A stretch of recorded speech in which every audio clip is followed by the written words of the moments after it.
Muy buenos días, que el Señor los bendiga.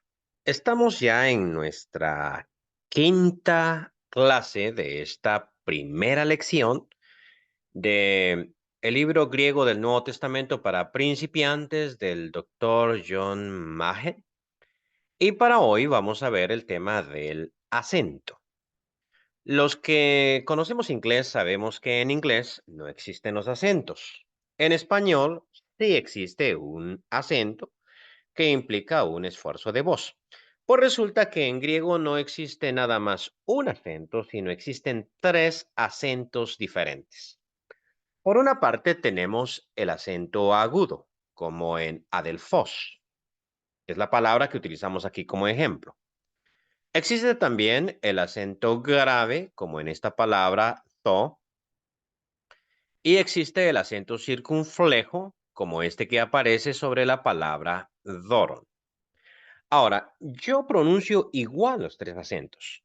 Sin embargo, según la mayoría de eruditos, estos tres acentos no eran esfuerzo de voz, como lo que yo estoy haciendo, sino eran tonos melódicos. El griego era un idioma politónico y por lo tanto se utilizaban tonos para pronunciarlo.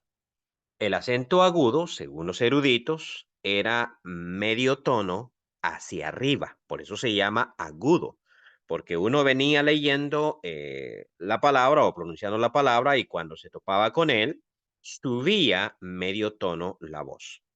El acento grave era medio tono hacia abajo y el acento circunflejo era al mismo tiempo medio tono hacia arriba y luego medio tono hacia abajo. Como hoy en día, insisto, nosotros no hablamos griego, entonces no importa mucho cómo se deba pronunciar esto. Pero si fuese una lengua viva, así por ejemplo como el francés, que tiene varios tipos de acentos, practicar lo que cada uno de ellos significa es importante. Si habláramos griego, entonces haríamos el medio tono hacia arriba, el medio tono hacia abajo y en el caso del circunflejo, el tono hacia arriba y hacia abajo al mismo tiempo, pero resulta que ese no es nuestro interés, entonces de aquí en adelante vamos a pronunciar los tres acentos como si se tratase de nuestro acento en español. No vamos a complicarlos. Antes de entrar a las reglas, que sería ya la lección 2 de este libro, quiero mencionar algunas reglas generales o ideas generales. En primer lugar, todas las palabras griegas llevan acento.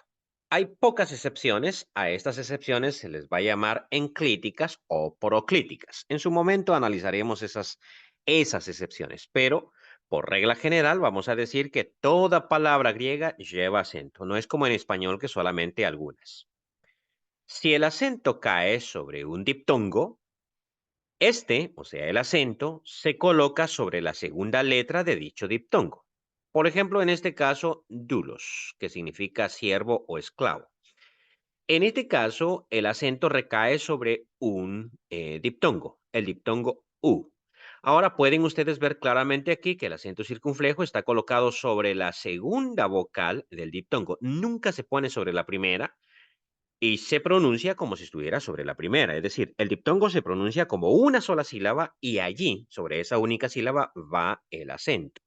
En este caso no decimos doulos, sino decimos dulos, como si mejor dicho, sobre el diptongo recae el acento, pero se va a colocar no encima de las dos vocales, sino encima de la segunda.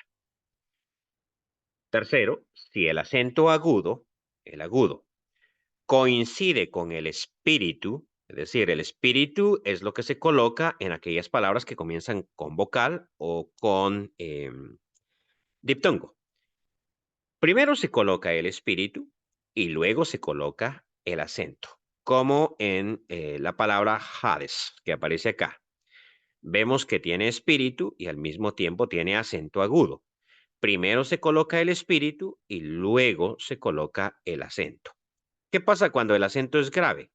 Resulta que esto nunca va a suceder porque el acento grave siempre va sobre la última sílaba, eso no lo hemos visto todavía, pero el acento y el espíritu siempre va sobre la primera, entonces nunca va a coincidir el espíritu y un acento grave. pero sí el espíritu y un acento agudo. En este caso, repitiendo, el espíritu se coloca primero y luego el acento agudo. Y por último, si el acento circunflejo coincide con un espíritu, el acento se coloca sobre el espíritu. Por ejemplo, en este caso, Jaima, que significa sangre. Vemos, en primer lugar, que comienza con un diptongo, el diptongo hai o ai. Digo hai porque es un espíritu rudo, ¿no? Es el diptongo hai. Resulta que tanto el espíritu como el acento se colocan sobre la segunda letra del diptongo, o sea, sobre la iota en este caso. Pero como es un acento circunflejo, se coloca el espíritu primero y luego sobre él el acento circunflejo. En el caso del agudo, el acento se coloca después. En el caso del circunflejo, el acento se coloca encima. Una vez más, cada uno de estos acentos, agudo, grave y circunflejo, representaban tonos diferentes. Pero para esta clase no los vamos a tratar como tonos diferentes, sino como un simple esfuerzo de voz, así como funciona el acento en español.